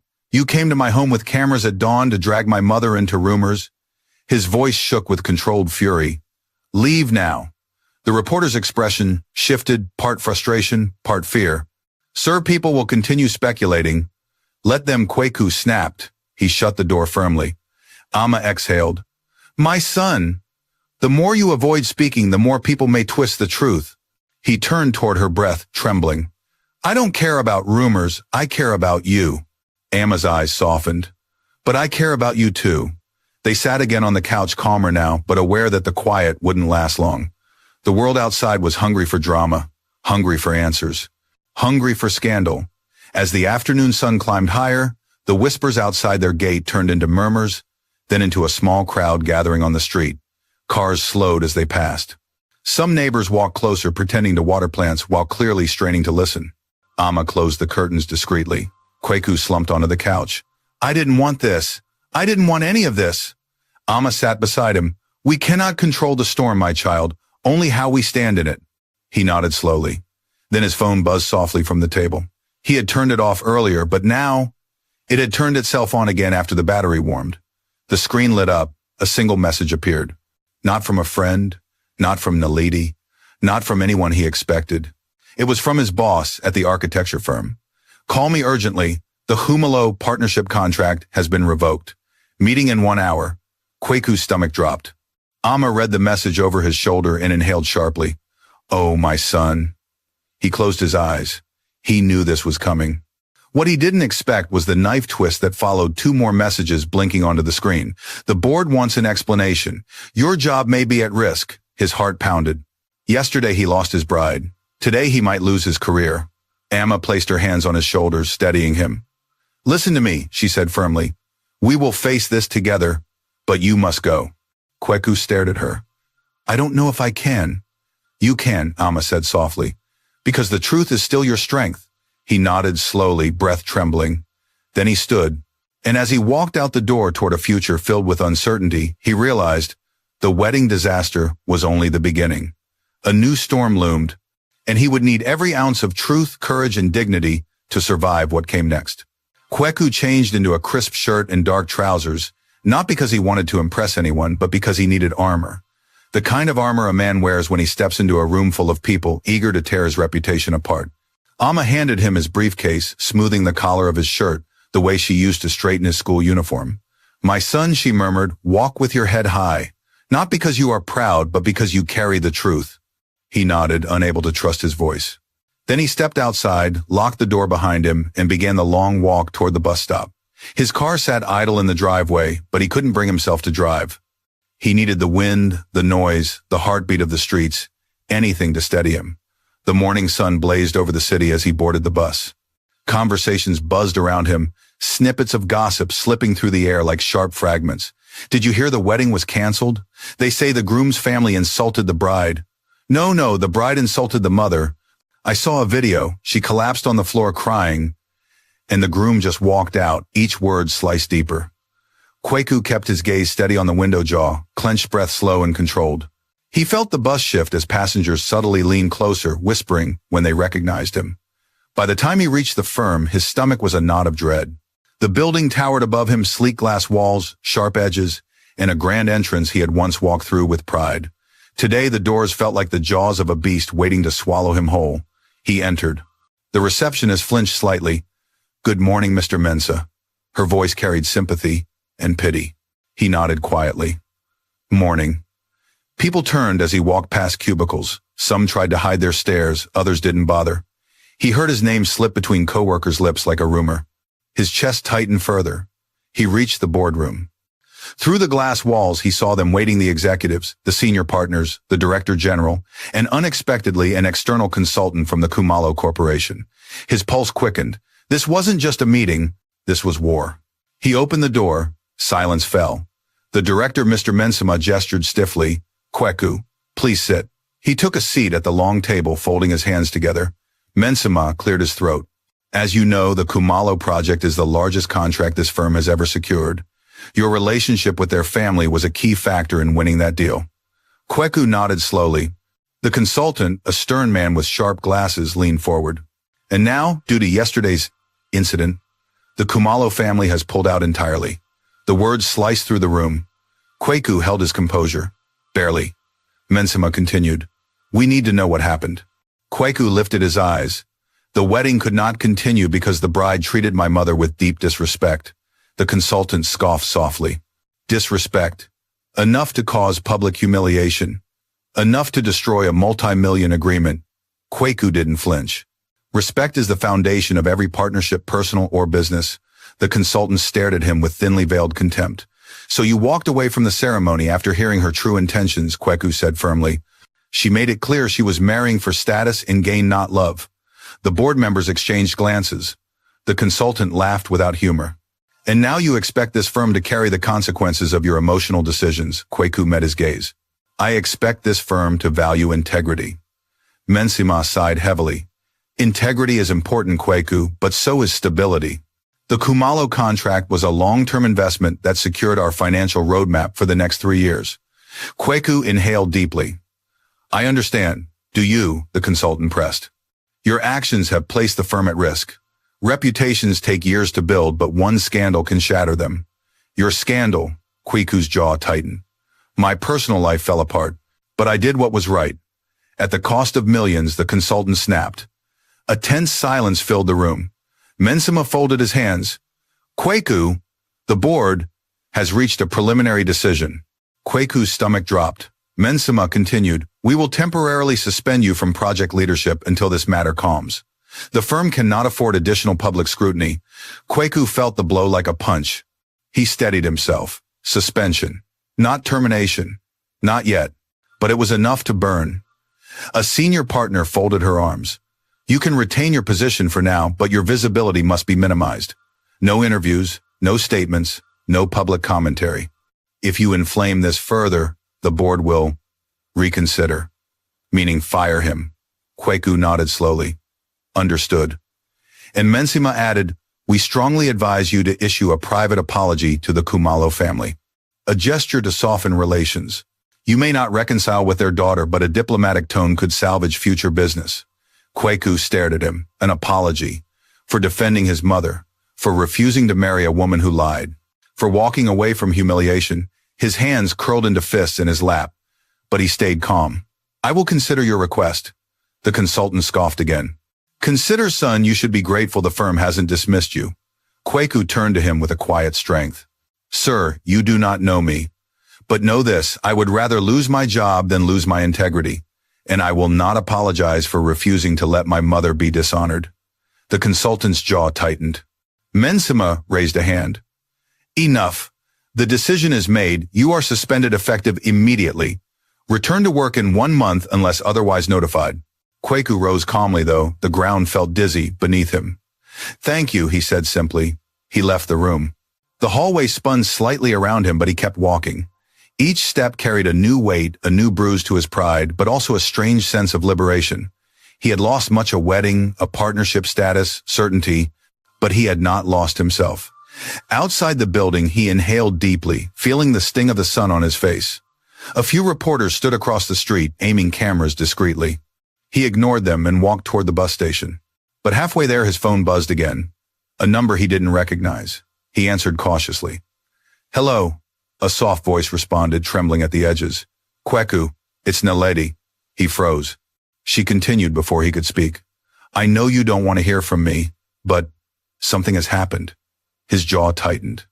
"Naledi, I thought we said everything yesterday." "No," she whispered. "Not everything. Not this." Silence thickened. "Kweku, my father is blaming me for everything. He says I destroyed the family name. He says I am no longer welcome in his house." Kweku exhaled sharply, shock tightening his chest. "He's sending me away," Naledi whispered brokenly. "He says I have to leave the city." Kweku steadied his voice. "Naledi, that is between you and your family." "No," she uttered desperately. "It's not just that." Her breath hitched. "Kweku, I'm pregnant." The world around him went silent. His muscles froze. His heartbeat stopped, then slammed painfully into motion. His voice came out faint. "What? What did you say?" Naledi sobbed. "I'm pregnant, Kweku. With your child." His vision blurred. And everything, the broken wedding, the shame, the job suspension, the storm, all transformed into something far more complicated, far more life-changing, far more terrifying. A child. His child. "Kweku, please," Naledi cried softly. "I don't know what to do." He swallowed hard, heart pounding louder than the passing traffic. The story wasn't over. Not even close. The world around Kweku tilted sharply as if the ground had cracked beneath his feet. He stood frozen on the sidewalk, unable to breathe, unable to think. Naledi's voice trembled through the phone, each word hitting him like a blow to the chest. "I'm pregnant! Kweku, please! Please say something!" Cars rumbled past. A street vendor called out prices. Birds scattered overhead. But Kweku heard none of it. His mind was a storm. Pregnant. The word echoed like thunder, shaking everything he thought he knew about how this story would end. He gripped the phone tighter as shock and panic collided inside him. "How long?" he finally whispered. 8 weeks, Naledi answered, voice breaking. "I found out 4 days ago. I planned to tell you after the wedding, but then everything fell apart," and her voice cracked into a sob. "I was scared. I didn't know what to do. 8 weeks. That meant the child was indeed his. Conceived during the peaceful stretch of their engagement before everything rotted beneath the surface. He pressed a hand to his forehead, the weight of reality crashing down. "Why didn't you tell me earlier?" he asked, emotion tightening his throat. "I was ashamed," Naledi sobbed. "I didn't want you to think I was trapping you. I didn't want to give your mother another reason to hate me." And after everything I said, I didn't deserve to say anything. Kwaku closed his eyes, overwhelmed. Where are you now? At home, she whispered. But she broke down again. My father wants me gone by tonight. He said I brought disgrace to the Khumalo name. He won't listen. He won't even look at me. Kwaku inhaled sharply. Whatever Naledi had done, no woman deserved to be thrown out while carrying a child. His child. He opened his eyes, grounding himself. Stay where you are. I'm coming. Naledi gasped softly. You are. Yes, he said firmly. We need to talk, face to face. He ended the call before she could collapse further into despair. For several seconds he stood there, heart thundering, trying to compose himself. Pregnant, father. Responsibilities he wasn't prepared for suddenly rose like a tidal wave, and yet, beneath the fear was something else. Something calmer, something instinctual. He could not abandon his child, Amma. He needed to tell her. Turning around, he hurried back toward the house. When he stepped inside, Amma looked up from the living room, worry already forming in her expression. You returned quickly. What happened? Kweku's chest tightened. Mama, I need to speak with you. She stood slowly, eyes searching his. What is it, my son? He swallowed. Naledi, called. Amma stiffened slightly, bracing herself. Kwaku continued, voice trembling. She's pregnant. The silence that followed was heavy, thick, suffocating, stretching like an endless thread between them. Amma's breath caught. Pregnant. With your child? Yes. Amma's hand rose to her mouth as she stumbled backward onto the couch. Tears filled her eyes, not of joy, not of anger, but of shock. Deep, complex shock. She whispered, Oh, Kwaku. He sat beside her, hands shaking. I didn't know. She didn't tell me. She hid it. She only revealed it because her father is trying to throw her out. Amma covered her face. This is a heavy burden, my son. Kwaku let out a broken breath. I know. She lowered her hands and looked at him, heartbreak shining in her eyes. A child is innocent, a blessing. She paused. But its mother. I don't know what to do, Kwaku confessed, voice cracking. I can't force myself to marry her, but I also can't leave her alone, pregnant, abandoned by her own father. Amma nodded slowly. You are right. The baby is your responsibility. But marriage is not the solution to every wound. Kwaku swallowed. I need to talk to her. Amma cupped his face gently. Go, my son, but speak not from anger or fear. Speak from truth and protect your heart. He nodded. Amma hesitated, then said something unexpected. Kwaku, if the child is yours, then that child is already mine. I have room in my heart for them. His throat tightened with emotion. Mama. Amma offered a trembling smile. A grandchild is still a blessing, even born from broken pieces. He ordered a ride and headed to the Khumalo mansion. The closer he got, the heavier the atmosphere grew. Security guards lingered near the gate, clearly alert after yesterday's chaos. When he approached, one of them stepped forward. I'm here to see, Naledi, Kwaku said. The guard blinked in recognition, startled but respectful. Of course, sir. The gate opened. Inside, the mansion seemed dimmer than before. The decorative fountains were turned off. The flowers in the courtyard drooped from the midday heat. Even the air felt tense, as though the building itself was bruised by yesterday's shattered wedding. A housekeeper appeared and led Kwaku inside. When they reached the large foyer, Mr. Khumalo was waiting, arms folded, face lined with exhaustion and anger. His wife stood slightly behind him, eyes red from crying. Kwaku braced himself. So, Mr. Khumalo began coldly. You came. Yes, Kwaku replied evenly. To speak with Naledi. The man's nostrils flared. She is packing. Packing, Kwaku repeated, frowning.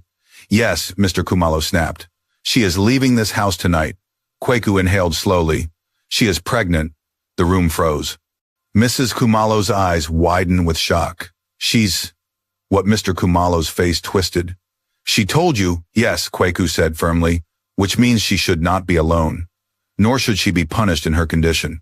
Mr. Khumalo's voice dropped dangerously. She has disgraced this family. By being pregnant, Kwaku challenged, stepping forward. No, Mr. Khumalo barked. By ruining the alliance we worked years to build, Kwaku's jaw tightened. You are blaming her for your greed, not her actions. The older man's eyes flashed. Mrs. Khumalo intervened quickly. Enough. Both of you. Tension crackled in the room like electricity. After a long moment, Kwaku softened his tone. Where is Naledi, Mrs.? Kumalo hesitated. Upstairs, in her room, Kweku nodded.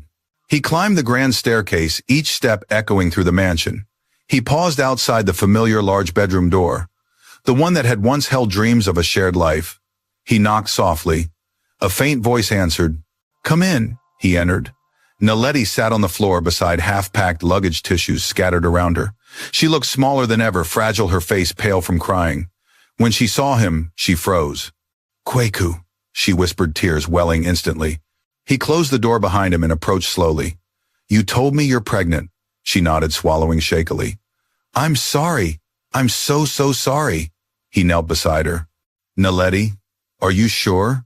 She nodded again. Yes. I took 2 tests. I would never lie about this. He exhaled deeply, emotions swirling chaotically. Naledi's hands trembled. I know you don't want to marry me. I know I ruined everything. But I don't want you to think I'm using the baby to trap you. I'll raise it alone if I have to. Kweku stared at her. You will not raise my child alone. She gasped softly. But that doesn't mean marriage is the answer, he added gently. More tears spilled down her cheeks. I understand. He placed a hand on her shoulder. Naledi, listen to me carefully. Whatever happens between us, good or bad, we will share responsibility for this child. They deserve 2 parents who care, even if we cannot be together. Her lips trembled, hope flickering. You mean that? Yes, he said firmly. She let out a shaking breath, relieved. But Naledi, he continued, eyes softening with honesty. This doesn't erase what happened. Trust cannot be rebuilt overnight. You need to heal. I need to heal. Our paths may align for the sake of the child, but not the way we once imagined. Naledi nodded slowly. I know. First, Kweku added, you will not leave this house tonight. Naledi blinked. What you are carrying, my child. You need stability, nutrition, rest, support. I will talk to your father if I must. Naledi shook her head quickly. No, please don't fight him again. He placed a steady hand over hers. I won't fight him, but I will not allow you to be cast out because of his pride. More tears ran down her cheeks as she whispered, Thank you. Kweku exhaled softly. Naledi, let us take one step at a time. For the baby. She nodded. For the baby. He helped her stand, and for a brief moment, they shared a fragile, complicated silence. Not reconciliation, not love, but responsibility. And perhaps something new, unsteady, unresolved. He squeezed her hand gently. We will get through this. Her voice broke. Together he hesitated, then nodded once. Together. As parents. Naledi closed her eyes, letting the words wash over her like a lifeline. The wedding was broken. The relationship was broken. But something new had begun, a bond neither of them expected. A future shaped not by gold or status, but by a child who did not ask to be born into chaos. Kweku didn't know what the coming months would hold. He didn't know if forgiveness was possible or if peace would ever return to their fractured hearts. But he knew this, he would protect his child, no matter what. Kweku helped Naledi down the staircase carefully, placing one steadying hand beneath her elbow. She moved slowly, each step trembling, not from physical weakness, but from emotional exhaustion. The mansion felt colder today, its marble floors and towering pillars echoing with a quiet judgment neither of them could escape. At the bottom of the stairs, Mrs. Kumalo stood waiting. Her eyes were soft, full of conflict, maternal worry, tangled with guilt, fear, and the sharp sting of shame. When she saw the 2 of them descending together, her lips parted slightly. Kweku, she murmured. Is she? Yes, he answered quietly. Naledi avoided her mother's gaze, but Mrs. Kumalo crossed the foyer and gently cupped her daughter's cheek. Oh, my baby, she whispered, voice cracking. The tenderness broke something inside Naledi, and her knees buckled. She clung to her mother, sobbing into her shoulder. I'm sorry, Naledi cried. I'm sorry for everything. I didn't want it to be this way. Mrs. Kumalo held her tightly. Hush, you're safe now. We will figure this out. Mr. Kumalo, who had been pacing furiously near the living room archway, turned sharply at the sound of their voices. When he saw the 2 women embracing, something conflicted, flickered across his face, anger, yes, but also fear. And beneath it all the remnants of paternal love he was trying desperately to bury under pride. He cleared his throat. So, it's true, he said, voice rough. Naledi stiffened against her mother. Kweku faced the older man. Yes, she is pregnant. And you expect me to believe you didn't know until today, Mr. Kumalo spat. I didn't, Kwaku replied calmly. The patriarch scoffed. Convenient. Kwaku swallowed, holding himself steady. Sir, I'm not here to argue with you. I'm here because your daughter needs support, and I will not let her be thrown out in her condition. Mr. Kumalo stepped forward, his posture rigid. She disgraced this family. She embarrassed us in front of every influential family in the region. And now this. He pointed sharply toward Naledi. This child, this situation, it will only cause more scandal. Naledi flinched at his words. Kwaku clenched his jaw. That child is mine, and I will not tolerate it being spoken of as a stain. The tension between the two men crackled like lightning. Mrs. Kumalo stepped between them. Enough, she whispered fiercely. This is not the time. Mr. Kumalo glared at her. You think I care about time, about tone? Our daughter destroyed everything we built. No, Mrs. Kumalo said firmly. We destroyed her by teaching her to value status over humanity. The room went silent. Even Kwaku felt the weight of her words settle heavily into the air. Mr. Kumalo's eyes widened with shock, perhaps the first time anyone had spoken such truth to him outright. His jaw tightened, but he said nothing. Naledi's crying softened into small broken whimpers. Mrs. Kumalo turned gently toward Kwaku. What do you intend, my son? He took a breath. I will take responsibility for my child. I will provide for Naledi during her pregnancy. Doctor visits, food, financial support, whatever she needs. Naledi's eyes lifted to his raw with gratitude and pain. But Kwaku continued softly. I cannot be her husband. Not now. Maybe not ever. Naledi's breath hitched. Mrs. Kumalo nodded slowly, accepting what her daughter could not. I understand, she whispered. Mr. Kumalo exhaled harshly and turned away, shoulders tight with emotion. His pride battled with fear and disappointment, but the war was far from over. Naledi wiped her eyes with trembling fingers. Kwaku, I don't expect marriage, she whispered. I know what I did. I know what I broke. I won't ask you to fix it. He stepped toward her. We will be partners in raising our child Naledi. But partnership does not mean forcing ourselves into something that isn't ready. Her lips trembled. Does that mean there's no hope for us? Kwaku hesitated.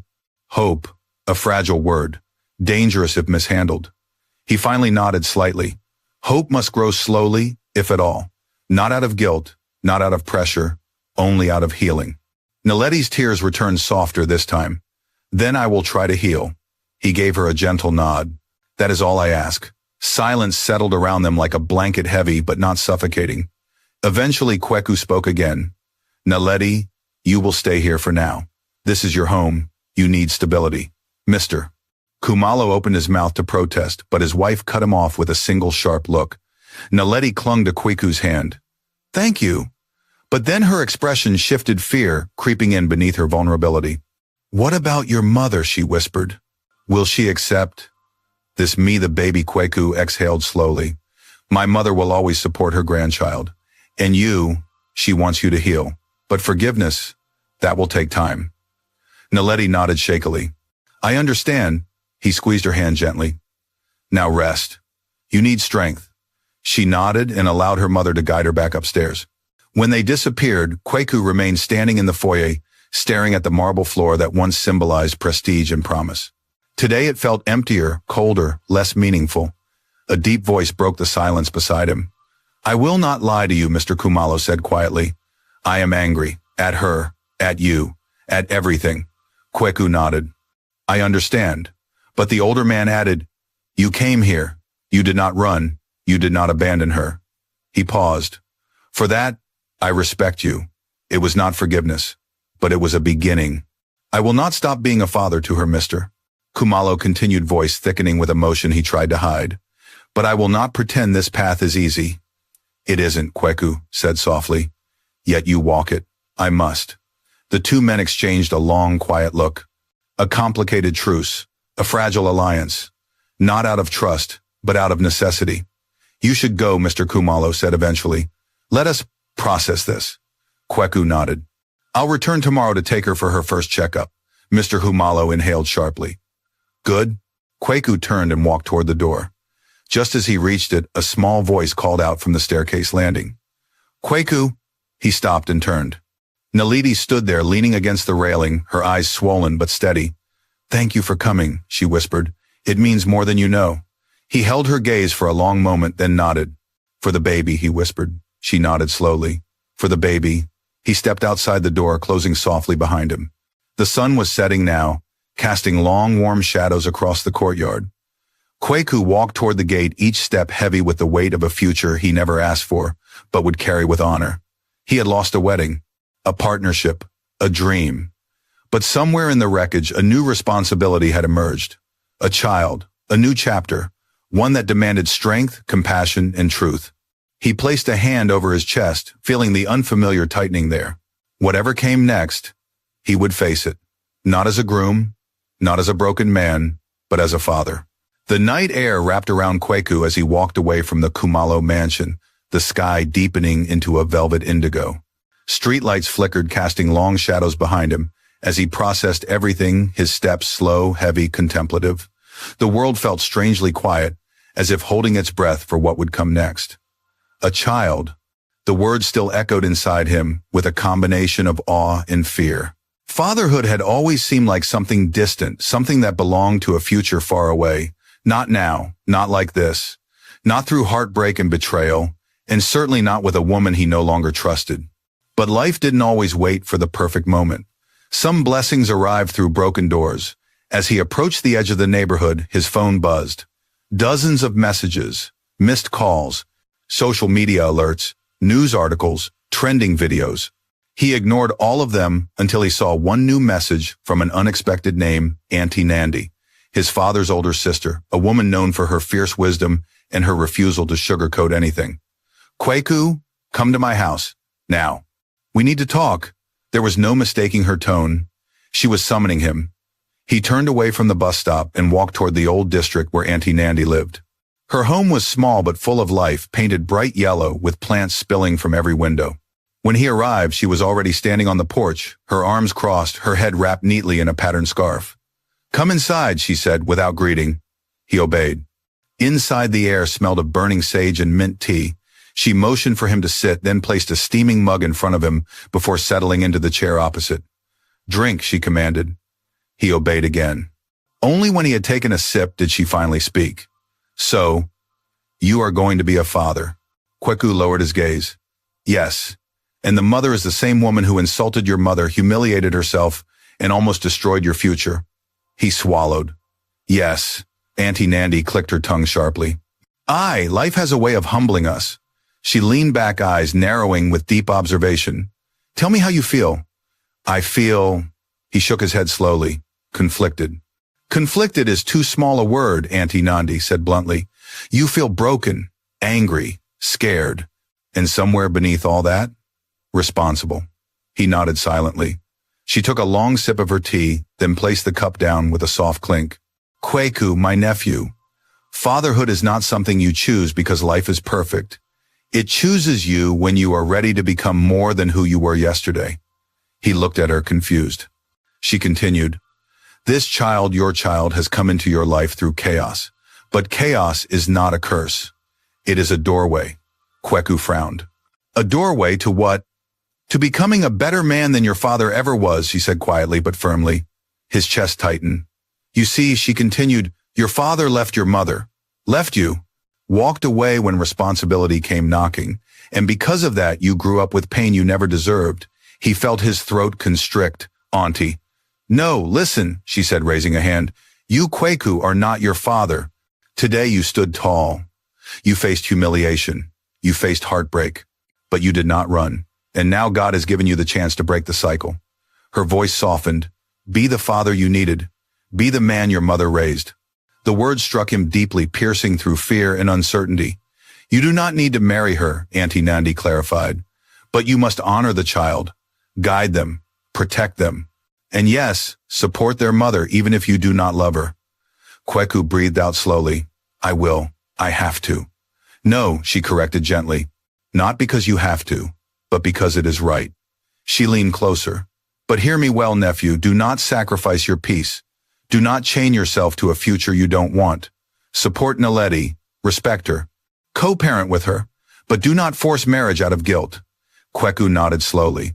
The clarity of her words settled deep in his chest. And she continued, your mother. How is she? She is shocked, but already loving, already welcoming the child. Auntie Nandy smiled softly.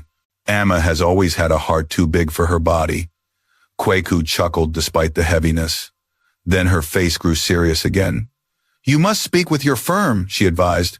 They will use this scandal to push you down. But remember, no job defines you. I'm suspended, he admitted quietly. She nodded knowingly. Let them suspend you. Let them see the truth in time. Your talent will speak louder than gossip. Silence settled between them for a moment. Finally, she stood. I want you to rest here tonight. Kwaku blinked. Auntie, I can't. You can, and you will. She pointed toward the spare bedroom door. Your mind is too heavy to sleep alone tonight. He managed a small smile. Thank you. Don't thank me, she said with a wave. Thank the ancestors for giving you a backbone. He lay awake in the guest room for hours, staring at the ceiling. His thoughts circled like birds trapped in a cage. Naledi's crying, Amma's trembling hands, his firm's disappointment, his child, his future. Everything felt uncertain, and yet a small ember of determination flickered inside. He wouldn't abandon the child, he wouldn't abandon his mother, he wouldn't abandon himself. At dawn, he returned home. Amma was already awake, sitting by the window knitting. She looked up. You didn't sleep here. I stayed at Auntie Nandy's. Amma nodded as if she expected it. You will be a good father, she said softly. I see it already. He sat beside her. Mama, what if I fail? Amma placed her hand over his heart. A man only fails when he stops trying. They sat together in peaceful silence until his phone buzzed again. Naledi, can you come with me to the doctor today? I don't want to go alone. He showed the message to his mother. Amma squeezed his hand. Go. She needs you. He nodded. Hours later at the hospital, Naledi waited in the lobby wearing a loose dress, her hair tied back simply. She looked fragile, less like the polished bride he once knew, and more like a woman stripped to her humanity. When she saw him, she rose slowly. You came, she whispered. I said I would, he replied. They entered the examination room. The doctor, a calm woman with warm eyes, guided Naledi onto the bed. Kwaku stood beside her, unsure where to place his hands. Naledi reached out and took one gently. He let her. Then the doctor adjusted the monitor, pressed the ultrasound probe to her stomach, and turned the screen. At first, nothing. Then a flicker, a tiny flutter, a heartbeat. A heartbeat so small, so fragile, yet powerful enough to silence the world. Naledi gasped, covering her mouth as tears spilled. Kweku's eyes widened. His own breath trembled. That tiny flicker on the screen was theirs. A life, a beginning, a miracle born from chaos. Naledi turned her face toward him, voice barely audible. That's our baby. He swallowed hard, unable to speak. The room felt sacred. When the doctor left them alone, Naledi held his hand tighter. Whatever happens between us, she whispered, I'm glad you're the father. He finally found his voice. I will always be here. For the baby. A tear slipped down her cheek. And maybe, someday, you can forgive me. He didn't answer. Forgiveness was a long road. But as he looked at the tiny pulse on the screen, he realized something. His story wasn't ending. It was beginning anew, a different kind of love, a different kind of family, a different kind of future. One built not on grand halls or sparkling vows, but on truth, responsibility, healing, and the heartbeat of a child who would change everything. Sometimes life shatters in the places we expected it to shine. Sometimes truth tears apart what illusion kept together. Yet even in heartbreak, there are blessings hidden in the rubble, blessings that force us to grow, to heal, and to become better versions of ourselves. Kwaku learned that love without respect is empty and respect without honesty is fragile. He learned that family is built through loyalty, not luxury, through character, not social class. And most importantly, he learned that broken beginnings can still lead to beautiful futures when guided by courage and truth. If this story touched you, share your thoughts in the comments. Tell me where you're watching from and what time it is for you. And if you enjoy emotional African folktale dramas like this, feel free to subscribe so you never miss the next story.